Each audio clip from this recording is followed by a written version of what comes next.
Il devait être l'homme qui ramènerait Ferrari à la gloire, celui qui a convaincu Lewis Hamilton de porter du rouge, le directeur d'équipe qui a reçu deux des pilotes les plus talentueux du sport et un mandat clair, gagner. Mais à ce moment, le rêve de Fred Vasseur est dangereusement proche de devenir un cauchemar. La campagne de Ferrari en 2025 est passée de prometteuse à pitoyable en seulement quelques semaines. Et ce qui se passe en coulisses commence à soulever de sérieuses questions, non seulement sur la performance de l'équipe, mais aussi sur l'avenir de Vasseur à la Scuderia. Ce ne sont pas seulement les fans ou les experts qui se demandent si Ferrari est en crise, ce sont aussi les pilotes eux-mêmes.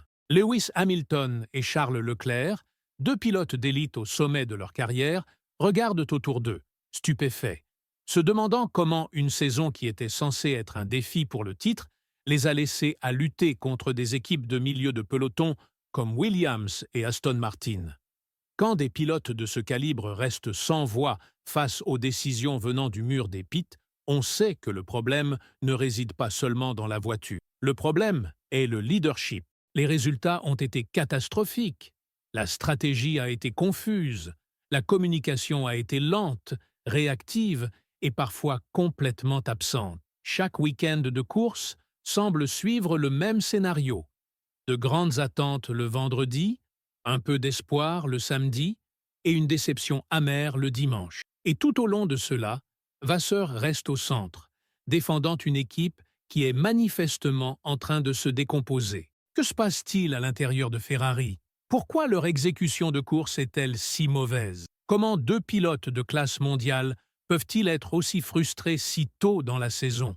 Et surtout, le poste de Fred Vasseur est-il déjà en danger? Aujourd'hui, nous plongeons profondément dans l'état actuel du chaos à Maranello et expliquons pourquoi cela a laissé même Hamilton et Leclerc absolument stupéfaits. Donc, si vous voulez voir l'image complète de ce qui se passe derrière les portes closes de Ferrari, ne manquez pas une seconde de cette vidéo. Appuyez sur le bouton « J'aime », abonnez-vous à la chaîne et activez la cloche de notification pour ne jamais manquer aucune de nos mises à jour quotidiennes sur la Formule 1. Car ce que nous sommes sur le point de révéler pourrait changer tout ce que vous pensiez savoir sur la saison 2025 de Ferrari. Lorsque la saison 2025 a commencé, Ferrari devait être l'un des grands favoris pour le titre. Et c'était justifié. L'arrivée de Lewis Hamilton a été vue comme un tournant générationnel. Charles Leclerc était déjà une star établie. Et Vasseur avait eu 2 saisons complètes pour façonner l'équipe à son image. Cela devait être l'apogée de mois de restructuration, de nouvelles méthodologies et d'une direction unifiée. Mais au lieu de cela, après seulement 6 courses, Ferrari se retrouve non pas dans la lutte pour le titre, ni même régulièrement sur le podium, mais à la 4e place du championnat, devancé par McLaren et Red Bull, et maintenant en danger d'être dépassé par Mercedes. Commençons par le problème le plus évident. La voiture, la SF25, est franchement une déception. Sur le plan aérodynamique, elle manque d'efficacité. Elle est imprévisible dans les virages rapides, incohérente dans la traction à basse vitesse et extrêmement sensible aux conditions de la piste. Sa fenêtre de fonctionnement est étroite et les deux pilotes ont eu du mal à trouver de la confiance tant en qualification qu'en rythme de course. Ce qui devait être un progrès par rapport à la SF24 a, dans bien des aspects, stagné. La voiture est toujours vulnérable au vent, souffre encore de la surchauffe des pneus arrière et manque de stabilité à l'arrière. Un problème qui limite particulièrement le style de conduite de Hamilton. Le plus gros problème, celui qui fait même secouer la tête des plus fidèles de Ferrari, est l'exécution de l'équipe.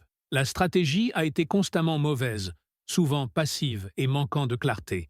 Lors de courses comme l'Australie et Miami, les deux pilotes ont été laissés dans l'incertitude, se demandant pourquoi les appels sont venus trop tard, ou n'ont tout simplement pas eu lieu. Le mur des pits de Ferrari semble hésitant. La communication est lente, les décisions manquent de conviction, et, quand vous avez deux pilotes de classe mondiale à la radio qui demandent des instructions, mais se retrouvent face à du silence ou de l'indécision, cela reflète une faiblesse structurelle, plus profonde. Hamilton lui-même a dû demander l'application des ordres d'équipe. Il est resté derrière avec des pneus plus frais, attendant que le mur des pits agisse, mais l'instant était déjà perdu. Leclerc, quant à lui, a ouvertement mis en question l'approche de l'équipe lors des sessions de qualification et a clairement fait savoir qu'il maximisait la voiture, mais que la voiture ne le maximisait pas. Un tel discours venant d'un pilote qui a toujours été diplomatique en public est un signal d'alarme. En interne, le leadership de Vasseur est maintenant discrètement mis en question.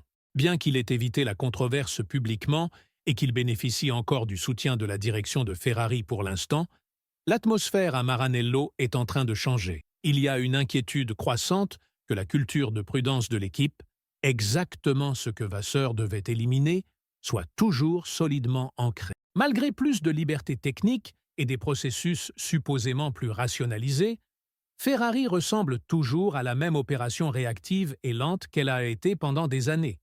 Et c'est là que réside le danger. Le mandat de Vasseur était de moderniser Ferrari, de créer un environnement où les pilotes, les ingénieurs et les stratèges pourraient travailler en harmonie. Mais les résultats disent le contraire. En fait, beaucoup commencent à argumenter que Ferrari a régressé. Oui, ils ont montré des aperçus de vitesse, mais à quoi sert la vitesse brute si vous perdez la course à cause d'une mauvaise exécution? Ce qui est encore plus préoccupant, c'est le manque d'urgence visible. Après Miami, où Ferrari a été confortablement battu par McLaren, Red Bull et même menacé par Aston Martin, la réponse de Vasseur a été inquiétamment calme. Il a parlé de petites améliorations pour Imola et Monaco et d'une réinitialisation des performances autour du Grand Prix d'Espagne. Pourquoi de petites améliorations? Pourquoi attendre Barcelone pour réagir? La réalité est que l'attente ne gagne pas de championnat. Cette réponse passive a maintenant mis Vasseur dans une position dangereuse. Les pilotes deviennent impatients, les fans commencent à perdre patience et les équipes rivales sont déjà en train de s'éloigner en développement. Tandis que McLaren et Mercedes ont apporté des mises à jour agressives qui changent la course, les progrès techniques de Ferrari semblent à moitié cœur. Les améliorations promises pour Imola sont déjà éclipsées par ce que les autres équipes font. Et si le package ne livre pas des gains significatifs, les conséquences pourraient être graves. Il est également important de considérer à quel point cette saison est cruciale. Ferrari a Lewis Hamilton, l'un des pilotes les plus réussis de l'histoire du sport, sous un contrat pluriannuel. S'il perd confiance dans la direction de l'équipe aussitôt, le moral à Maranello pourrait s'effondrer. Leclerc aussi regardera de près. Son engagement à long terme est basé sur la confiance dans la voiture, dans l'équipe et dans le leadership. Si cela se brise, Ferrari pourrait non seulement perdre des courses, mais aussi l'un de ses piliers. Et n'oublions pas l'environnement politique chez Ferrari. La pression ne monte pas lentement. Elle explose. Les chefs d'équipe n'ont pas de temps illimité. Ils sont jugés par les résultats. Et quand les résultats disparaissent, le soutien disparaît aussi. Cela s'est déjà produit et cela pourrait se reproduire. Vasseur a peut-être été engagé pour apporter de la stabilité. Mais si cette stabilité se transforme en stagnation, le conseil d'administration sera forcé d'agir. C'est là que le danger devient réel. Ferrari n'a pas besoin de petites améliorations. Elle a besoin d'une vision, d'une réponse, d'une correction de cap qui montre du leadership. Si Vasseur ne peut pas livrer cela, s'il ne peut pas réparer la voiture, affiner l'attention de l'équipe et restaurer la confiance dans le garage, son temps en tant que directeur d'équipe pourrait être plus court que ce que quiconque attendait. Hamilton et Leclerc ne sont pas seulement choqués par les résultats, ils sont choqués par le manque de direction, de l'urgence et de clarté. Et c'est plus que tout le reste qui explique pourquoi la position de Vasseur est désormais menacée. Ce qui se passera lors des 3 prochaines courses sera crucial. Imola, Monaco et Barcelone ne façonneront pas seulement la saison de Ferrari, elles pourraient aussi déterminer si Fred Vasseur reste en charge. D'ici mi-saison, les améliorations doivent fonctionner. L'exécution doit s'améliorer. Les erreurs doivent cesser. Parce que, si elles ne cessent pas, la direction de Ferrari changera.